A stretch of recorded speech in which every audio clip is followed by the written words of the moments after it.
നമസ്കാരം, എല്ലാവർക്കും ഹിസ്റ്റോറിയിലേക്ക് സ്വാഗതം. ആദ്യമായി ഈ വീഡിയോ കാണുന്നവർ സബ്സ്ക്രൈബ് ചെയ്യുക, ബെൽ ഐക്കൺ അമർത്തുക. ഒരിക്കൽ കൂടി എല്ലാവർക്കും ഹിസ്റ്റോറിയയിലേക്ക് സ്വാഗതം. ഇന്നത്തെ ക്ലാസ്സിൽ നമ്മൾ പ്രധാനമായിട്ടും പഠിക്കാൻ പോകുന്നത് കഴിഞ്ഞ ക്ലാസ്സിൻ്റെ കണ്ടിന്യൂവേഷൻ ആയ രീതിയിലാണ്. അതായത് കഴിഞ്ഞ ക്ലാസ്സിൽ നമ്മൾ വേദകാലഘട്ടത്തെ പുനർനിർമ്മിക്കുന്നതിനുള്ള പ്രധാനപ്പെട്ട സ്രോതസ്സായിട്ട് പഠിച്ചത് വേദിക് ലിറ്ററേച്ചർ ആയിരുന്നെങ്കിൽ, അതേപോലെ തന്നെ ഇമ്പോർട്ടൻ്റ് ആയിട്ടുള്ള മറ്റൊന്നാണ് ആർക്കിയോളജിക്കൽ എവിഡൻസസ് അഥവാ പുരാതത്വ തെളിവുകൾ എന്ന് പറയുന്നത്. ഇതിൽ പ്രധാനമായിട്ട് നമുക്ക് പഠിക്കാനുള്ളത് രണ്ട് കൾച്ചേഴ്സിനെ കുറിച്ചിട്ടാണ്. ഒന്ന് ചായം പൂശിയ ചാര മൺപാത്ര സംസ്കാരം അഥവാ PGW കൾച്ചർ, വടക്കൻ കരിമിനുക്കിയ മൺപാത്ര സംസ്കാരം അഥവാ NBPW കൾച്ചർ. ഓക്കെ, അപ്പോൾ ഇത് രണ്ടുമാണ് നമുക്ക് പുരാതത്വ തെളിവുകളെ കുറിച്ച് പഠിക്കുമ്പോൾ കൃത്യമായിട്ട് പഠിക്കേണ്ട രണ്ട് കാര്യങ്ങൾ എന്ന് പറയുന്നത്. ചായം പൂശിയ മൺപാത്ര സംസ്കാരം അഥവാ PGW കൾച്ചർ. ഉത്തരേന്ത്യയുടെ വിവിധ ഭാഗങ്ങളിൽ നിന്നും ചായം പൂശിയ ചാര മൺപാത്രങ്ങൾ കണ്ടുകിട്ടിയിട്ടുണ്ട്. ആദ്യകാല പണ്ഡിതന്മാർ ഈ സംസ്കാരത്തിന്റെ കാലഘട്ടം എന്ന് പറയുന്നത് BC 1100 മുതൽ 400 വരെയുള്ള കാലഘട്ടമാണ് കണക്കാക്കുന്നത്. PGW മികച്ചവയും കുശവചക്ര നിർമ്മിതവും നന്നായി ചുട്ടതും ചാര നിറമുള്ളതും കറുത്ത ചായത്തിലുള്ള വരകളും കുത്തുകളും കൊണ്ട് അലങ്കരിച്ചതുമാണ്. ഉത്തർപ്രദേശിലെ അഹിചിത്രയിൽ നിന്നാണ് 1940-44 വർഷങ്ങളിൽ PGW കണ്ടെത്തിയത്. 1950-52 ഉത്തർപ്രദേശിലെ ഹസ്തിനപുരത്തിൽ നടത്തിയ ഉത്ഖനനങ്ങളിലൂടെ മാത്രമാണ് ഇതൊരു പ്രത്യേക സംസ്കാരമായി അംഗീകരിക്കപ്പെട്ടത്. ഉത്തരേന്ത്യയുടെ വിവിധ ഭാഗങ്ങളിൽ നിന്നും അപ്പോൾ എന്ത് കിട്ടിയിട്ടുണ്ട്? ഈ ചാരം പൂശിയ മൺപാത്ര സംസ്കാരം അല്ലെങ്കിൽ ചാരം പൂശിയ മൺപാത്രങ്ങൾ നമുക്ക് ലഭ്യമായിട്ടുണ്ട്. അപ്പോൾ പണ്ഡിതന്മാരുടെ അഭിപ്രായത്തിൽ ഇതിൻ്റെ കാലഘട്ടം എന്ന് പറയുന്നത് ഏകദേശം 1100 മുതൽ BC 400 വരെയുള്ള കാലഘട്ടമാണ്. ആ ഒരു കാലഘട്ടം എന്ന് പറയുന്നത് ഏകദേശം ലേറ്റർ വേദിക്കിൻ്റെ കാലഘട്ടം അല്ലെങ്കിൽ ലേറ്റർ വേദിക് പീരീഡ്, പിൻകാല വേദ കാലഘട്ടം നിലനിന്നിട്ടുള്ള ഒരു പീരീഡാണ് 1100 BC മുതൽ 400 വരെ എന്ന് പറയുന്നത്. പിന്നെ ഈ PGW എന്ന് പറയുന്നത് നിർമ്മിച്ചിട്ടുള്ളത് കുശവ ചക്രം കൊണ്ടാണ് എന്നാണ് പറയുന്നത്. അത് കൈകൊണ്ടല്ല നിർമ്മിച്ചിട്ടുള്ളത്. അപ്പോൾ അത്രയും അഡ്വാൻസ്ഡ് ആയിട്ടുള്ളൊരു ടെക്നോളജി അവിടെ ആ കാലഘട്ടത്തിൽ നിലനിന്നിട്ടുണ്ടായിരുന്നു എന്ന് പറയുന്നുണ്ട്. അതുപോലെ ഇത് പ്രധാനമായിട്ടും ഡിസ്കവർ ചെയ്തിട്ടുള്ളത് അഹിചിത്ര എന്ന് പറയുന്ന സ്ഥലത്താണ്. ഉത്തർപ്രദേശിലെ അഹിചിത്രയിൽ നിന്നുമാണ് PGWവിന് ആദ്യമായിട്ട് കണ്ടെത്തിയത്. വർഷം ഏതാണ്? 1940-44 കാലഘട്ടങ്ങളിൽ ഉത്തർപ്രദേശിലെ അഹിചിത്രയിൽ നിന്നുമാണ് ഈ PGW എക്സ്കവേറ്റ് ചെയ്തിട്ടുള്ളത്. ഇനി 1950-52 ഉത്തർപ്രദേശിലെ ഹസ്തിനപുരത്തിൽ നടത്തിയ ഉത്ഖനനങ്ങളിലൂടെ മാത്രമാണ് ഇതൊരു പ്രത്യേക സംസ്കാരമായിട്ട് കണക്കാക്കപ്പെടുന്നത്. ഓക്കെ, PGWവിന്റെ കണ്ടുപിടുത്തം ആകസ്മികമായ കണ്ടുപിടുത്തമല്ല, മറിച്ച് വൈദികാനന്തര കാലഘട്ടത്തിലെ ഇതിഹാസങ്ങളുടെ സംസ്കാരം തിരിച്ചറിയുന്നതിനു വേണ്ടി നടത്തിയ നിരന്തരമായ ശ്രമത്തിന്റെ ഫലമാണ്. അപ്പോൾ ഇവിടെ പറയുന്നത് ഈ PGW എന്ന് പറയുന്നത് ആകസ്മികമായിട്ട് നമുക്ക് കിട്ടിയതല്ല, പക്ഷേ മറിച്ച് എന്ത് ചെയ്യാണ് ചരിത്രകാരന്മാർ ഈ പ്രദേശങ്ങളിൽ വേദ സംസ്കാരം നിലനിന്നിട്ടുള്ള കാലഘട്ടങ്ങളിൽ നടത്തിയിട്ടുള്ള നിരന്തരം ഉത്ഖനനങ്ങളുടെ ഫലമായിട്ടാണ് ഈ PGW നമുക്ക് കിട്ടിയത്. അതായത് ഈ വേദിക് ലിറ്ററേച്ചർ കൊണ്ട് മാത്രം നമുക്ക് എന്ത് ചെയ്യാൻ പറ്റില്ല, ഈ ഒരു കാലഘട്ടത്തെ പുനർനിർമ്മിക്കാൻ സാധ്യമല്ല. കാരണം നമ്മൾ പഠിച്ചിട്ടുണ്ട് വേദിക് ലിറ്ററേച്ചർ എന്ന് പറയുന്നത് എന്താണ്, ചരിത്ര കൃതികളല്ല എന്ന് നമ്മൾ പഠിച്ചിട്ടുണ്ട്. അപ്പോൾ അതുകൊണ്ട് തന്നെ ആ കാലഘട്ടത്തിൽ മനുഷ്യൻ നിർമ്മിച്ചിട്ടുള്ള സാധനങ്ങൾ കിട്ടുക എന്ന് പറയുന്നത് എന്താണ്, ആ ഒരു കാലഘട്ടത്തെക്കുറിച്ച് മനസ്സിലാക്കുന്നതിന് വളരെയധികം ഇമ്പോർട്ടൻ്റ് ആണ്. അപ്പോൾ അങ്ങനെ ചരിത്രകാരന്മാർ നടത്തിയ നിരന്തര പരിശ്രമത്തിൻ്റെ ഒടുവിലാണ് ഈ PGW കണ്ടുപിടിക്കപ്പെടുന്നത്. 1955 BB ലാൽ ആര്യൻ സംസ്കാരത്തിന്റെ മുഖമുദ്ര PGW ആണെന്ന് വിളിക്കുന്ന ചക്രനിർമ്മിത ഇരുണ്ട ചാര നിറത്തിലുള്ള മിനുസമാർന്ന മൺപാത്രങ്ങളാണെന്ന് പറഞ്ഞു. അപ്പോൾ 1955 BB ലാൽ ഈ ആര്യൻ സംസ്കാരത്തിന്റെ അല്ലെങ്കിൽ വേദിക് കാലഘട്ടത്തിന്റെ ഒരു മുഖമുദ്രയായിട്ട് എന്തിനെ കണക്കാക്കുന്നുണ്ട്? PGW കൾച്ചറിനെ കണക്കാക്കുന്നുണ്ട്. ആദ്യമായി കണ്ടെത്തിയ സൈറ്റ് എന്ന് പറയുന്നത് ഏതാണ്? അഹിചിത്രയാണ്. അഹിചിത്ര എന്ന് പറയുന്നത് ഉത്തർപ്രദേശിലാണ്. നമ്മൾ പറഞ്ഞു 1940-44 കാലഘട്ടങ്ങളിലാണ് അഹിചിത്ര എക്സ്കവേറ്റ് ചെയ്യപ്പെട്ടത്. PGW പുരാവസ്തു സ്ഥാനങ്ങൾ ഹസ്തിനപുരം, മധുര, അഹിചിത്ര, കാമ്പില്യ, ബർണാവ, കുരുക്ഷേത്ര, മഹാഭാരതത്തിലെ മറ്റു നഗരങ്ങൾ എന്നിവ ആര്യൻ സംസ്കാരവുമായി ബന്ധപ്പെടുത്താനുള്ള പ്രധാനപ്പെട്ട സൈറ്റുകളാണെന്ന് പാശ്ചാത്യ പണ്ഡിതന്മാർ അഭിപ്രായപ്പെടുന്നുണ്ട്. അപ്പോൾ ഈ അഹിചിത്ര കൂടാതെ ഹസ്തിനപുരം, മധുര, അതുപോലെ കാമ്പില്യ, ബർണാവ, കുരുക്ഷേത്രം തുടങ്ങിയ സ്ഥലങ്ങളും ചരിത്രകാരന്മാരുടെ നിരന്തര പരിശ്രമത്തിനൊടുവിൽ ഇത് ആര്യൻ സംസ്കാരവുമായി ബന്ധപ്പെട്ട സൈറ്റുകളാണെന്ന് കണ്ടെത്തപ്പെടുകയുണ്ടായി. ഭഗവാൻപൂർ, ദദേരി, നോഹ്, ആലംഗീർപൂർ എന്നിവ മറ്റു പ്രധാന PGW പുരാവസ്തു കേന്ദ്രങ്ങളാണ്. അപ്പോൾ ഈ ചായം പൂശിയ മൺപാത്രങ്ങൾ ലഭിച്ചിട്ടുള്ള മറ്റ് സ്ഥലങ്ങളാണ് ഭഗവാൻപൂർ, ദദേരി, നോഹ്, ആലംഗീർപൂർ തുടങ്ങിയ പുരാവസ്തു കേന്ദ്രങ്ങൾ എന്ന് പറയുന്നത്. ഇന്ത്യയിൽ വലുതും ചെറുതുമായ 1100-ലേറെ PGW സ്ഥാനങ്ങൾ കണ്ടെത്തിയിട്ടുണ്ട്.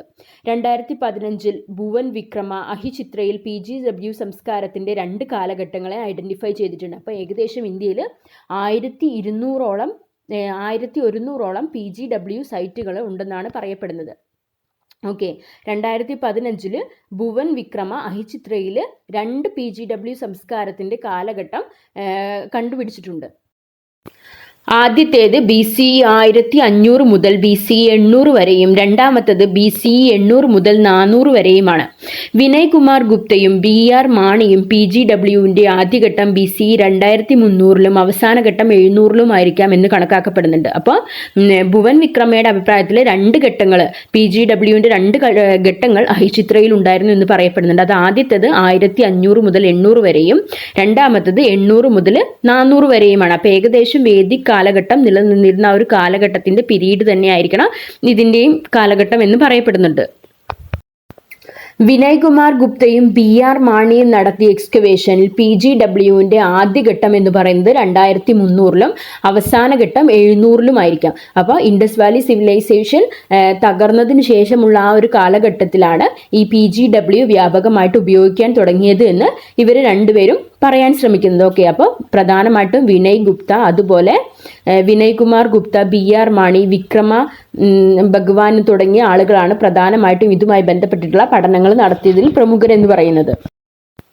അടുത്തതായിട്ട് നമുക്ക് പഠിക്കാനുള്ളത് വടക്കൻ കരിമിനുക്കിയ മൺപാത്ര സംസ്കാരം അഥവാ നോർത്തേൺ ബ്ലാക്ക് പോളിഷ്ഡ് വെയർ. ഇതിനെ NBPW കൾച്ചർ എന്നും പറയാറുണ്ട്. PGWനെ പിന്തുടർന്നു വന്നത് പുതിയതും ആകർഷകവുമായിട്ടുള്ള മൺപാത്രങ്ങൾ പൊതുവെ NPPW അഥവാ നോർത്തേൺ ബ്ലാക്ക് പോളിഷ്ഡ് വെയർ എന്നാണ് അറിയപ്പെടുന്നത്. ഇവയുടെ കാലഘട്ടം BCE 550 മുതൽ BCE 100 വരെയാണ്. ഇവ PGWനേക്കാൾ മികച്ചവയാണ്. ജോർജ് എർദോസി ഈ സംസ്കാരത്തിന് 3 കാലക്രമങ്ങൾ മുന്നോട്ട് വെക്കുന്നുണ്ട്. ആദിമ NPPW BCE 550 മുതൽ 400 വരെയും മധ്യ NPPW BCE 400 മുതൽ 250 വരെയും പിൻകാല NPPW BCE 200 മുതൽ 100 വരെയും. ഈ മൺപാത്രങ്ങൾ കുശവചക്ര നിർമ്മിതവും തിളങ്ങുന്ന ഉപരിതലമുള്ള നേരിയതും നന്നായി ചുട്ടെടുത്തതുമാണ്. ഓക്കെ, അപ്പോൾ ഈ നോർത്തേൺ ബ്ലാക്ക് പോളിഷ്ഡ് വെയർ എന്ന് പറയുന്നത് PGWനെ തുടർന്ന് വന്നതാണ്. അതിൻ്റെ കാലഘട്ടം എന്ന് പറയുന്നത് ഏതാണ്? BCE 550-നും BCE 100-നും ഇടയിലുള്ള കാലഘട്ടമാണ്. ഇതിനെ തന്നെ ജോർജ് എർദോസി ഈ 550-നും 100-നും ഇടയിലുള്ള കാലഘട്ടത്തെ 3 വ്യത്യസ്ത കാലഘട്ടങ്ങളായിട്ട് അല്ലെങ്കിൽ 3 NPPW കൾച്ചറിൻ്റെ സ്റ്റേജസ് ആയിട്ടാണ് തിരിച്ചിട്ടുള്ളത്. ആദിമ NPPW BCE 550-നും 400-നും ഇടയ്ക്കും, മധ്യ NPPW കൾച്ചർ 400-നും 250-നും ഇടയ്ക്കും, അതുപോലെ പിൻകാലത്ത് 200 BCEക്കും 100 BCക്കും അവിടെ വളരെ കണ്ടിന്യൂവേഷൻ നമുക്കിവിടെ കാണാനായിട്ട് സാധിക്കും. ഈ മൺപാത്രങ്ങൾ എന്ന് പറയുന്നത് കുശവചക്ര നിർമ്മിതവും തിളങ്ങുന്ന ഉപരിതലമുള്ളതും നന്നായി ചുട്ടെടുത്തതുമാണെന്നാണ് പറയപ്പെടുന്നത്. വടക്കൻ കരിമിനുക്കിയ മൺപാത്ര സംസ്കാരം പൂർണ്ണ വളർച്ചയെത്തിയ ഇരുമ്പ് യുഗമാണെന്നാണ് കണക്കാക്കപ്പെടുന്നത്. അപ്പോൾ ഇതെന്ന് പറയുന്നത് അയൺ ഏജിൽ ഉണ്ടായിരുന്ന ഒരു മൺപാത്ര സംസ്കാരമാണ് ഇത്. NPPW എന്ന് പറയുന്നത് ഇരുമ്പ് യുഗവുമായി ബന്ധപ്പെട്ടതാണ്. NPPW മൺപാത്രങ്ങൾ ഗൗതമ ബുദ്ധനും മഹാവീരനും നന്ദന്മാർ, മൗര്യന്മാർ എന്നിവർ ഉപയോഗിച്ചതായിട്ട് പറയപ്പെടുന്നുണ്ട്. അപ്പോൾ മൗര്യ സംസ്കാരത്തെക്കുറിച്ചും അതുപോലെ ബുദ്ധ ജൈന സംസ്കാരത്തെക്കുറിച്ചൊക്കെ പുനർനിർമ്മിക്കുന്നതിന് നമുക്ക് സഹായകമായിട്ടുള്ള ഒരു സ്രോതസ്സാണ് ഈ NPPW കൾച്ചർ എന്ന് പറയുന്നത്. 1946-ൽ മോർട്ടിമർ വീലർ ഇത് വേറിട്ട മൺപാത്രമാണെന്ന് നിരീക്ഷിക്കുകയും NPPW എന്ന് പേര് നൽകുകയും ചെയ്തു. അപ്പോൾ ഈ ഒരു സംസ്കാരത്തിന് അല്ലെങ്കിൽ ഈ ഒരു മൺപാത്രത്തിന് ഈ പേര് നൽകിയ നോർത്തേൺ ബ്ലാക്ക് പോളിഷ്ഡ് വെയർ എന്ന പേര് നൽകിയത് മോർട്ടിമർ വീലറാണ്. കാലഘട്ടം 1946-ൽ. പേര് സൂചിപ്പിക്കുന്നത് പോലെ ഇത് വളരെ തിളക്കമുള്ളവയും മിനുസമാർന്നവയുമാണ്. ഈ സംസ്കാരം പ്രധാനമായും ഉത്തർപ്രദേശിലും ബീഹാറിലുമാണ് കേന്ദ്രീകരിച്ചിരിക്കുന്നത്. ജോൺ മാർഷലാണ് ആദ്യമായി ഈ മൺപാത്രം ബിട്ടയിൽ നിന്നും കണ്ടെത്തിയത്. ഇതിന്റെ കാലപ്പഴക്കം ഗ്രീക്കുകാർക്ക് മുന്നേ ഉള്ളതാണെന്ന് കണക്കാക്കപ്പെടുന്നുണ്ട്. ഓക്കെ, അപ്പൊ ഈ പേര് സൂചിപ്പിക്കുന്നത് പോലെ തന്നെ ഇത് വളരെ തിളക്കമാർന്നതും മിനുസമുള്ളവയുമാണ്. ഈ സംസ്കാരം പ്രധാനമായിട്ടും ഉത്തർപ്രദേശിന്റെയും അതുപോലെ ബീഹാറിന്റെയും ഭാഗങ്ങളിലാണ്. നമുക്കറിയാം ബുദ്ധനും ജൈനനും ഒക്കെ ജനിച്ച സ്ഥലം എന്ന് പറയുന്നത് ഇന്നത്തെ ബീഹാറിനോടടുത്തുള്ള പാട്ന, ഗയ തുടങ്ങിയ സ്ഥലങ്ങളോടടുത്താണ്. അതുപോലെ ജോൺ മാർഷലാണ് ഈ സംസ്കാരം ആദ്യമായിട്ട് ബിട്ടയിൽ ഐഡന്റിഫൈ ചെയ്തിട്ടുള്ളത്. പിന്നീട് ചില ചരിത്രകാരന്മാരുടെ അഭിപ്രായത്തിൽ ഇത് ഗ്രീക്കുകാർ വരുന്നതിന് മുമ്പ് തന്നെ ഇന്ത്യയിൽ ഉണ്ടായിരുന്നു എന്നും പറയപ്പെടുന്നുണ്ട്. ഉദ്ഖനനം ചെയ്യപ്പെട്ട പുരാവസ്തു സ്ഥാനങ്ങളാണ് രൂപാർ, നോഹ്, ജോധ്പൂർ, ഹസിദാപൂർ, ശ്രാവസ്തി, വൈശാലി. അപ്പോൾ ഈ സ്ഥലങ്ങളിൽ നിന്നെല്ലാം എന്ത് കണ്ടെടുക്കപ്പെട്ടിട്ടുണ്ട്? നോർത്തേൺ ബ്ലാക്ക് പോളിഷ്ഡ് വെയർ കണ്ടെടുത്തിട്ടുണ്ട്. NPPW മറ്റു തരത്തിലുള്ള മൺപാത്രങ്ങളെ അപേക്ഷിച്ച് വളരെ കുറച്ചു മാത്രമേ കാണുന്നുള്ളൂ. പൊട്ടിയ NPPW മൺപാത്രങ്ങൾ അറ്റകുറ്റപ്പണി നടത്തുകയും നന്നാക്കുന്നതിന്റെ ഉദാഹരണങ്ങളും കാണാൻ സാധിക്കും. അപ്പൊ ഈ PGWനെ പോലെ അത്രത്തോളം വൈഡായിട്ട് നമുക്ക് എന്ത് കാണുന്നില്ല? ഈ NPPW കാണുന്നില്ല. വളരെ കുറച്ച് മാത്രമാണ് നമുക്ക് കാണാനായിട്ട് സാധിക്കുന്നത്. മനസ്സിലായില്ലേ?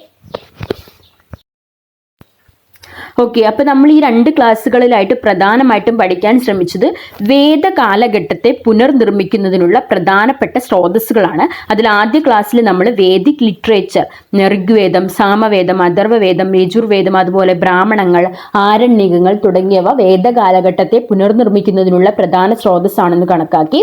അതുപോലെ പുരാവസ്തുക്കൾ എങ്ങനെയാണ് ഈ കാലഘട്ടത്തെ പുനർനിർമ്മിക്കുന്നതിന് സഹായകമാകുന്നത് എന്നാണ് നമ്മൾ ഈ ക്ലാസ്സിലൂടെ പഠിക്കാൻ ശ്രമിച്ചത്. അപ്പോൾ എല്ലാവർക്കും മനസ്സിലായി എന്ന് വിശ്വസിക്കുന്നു. Thank you for watching.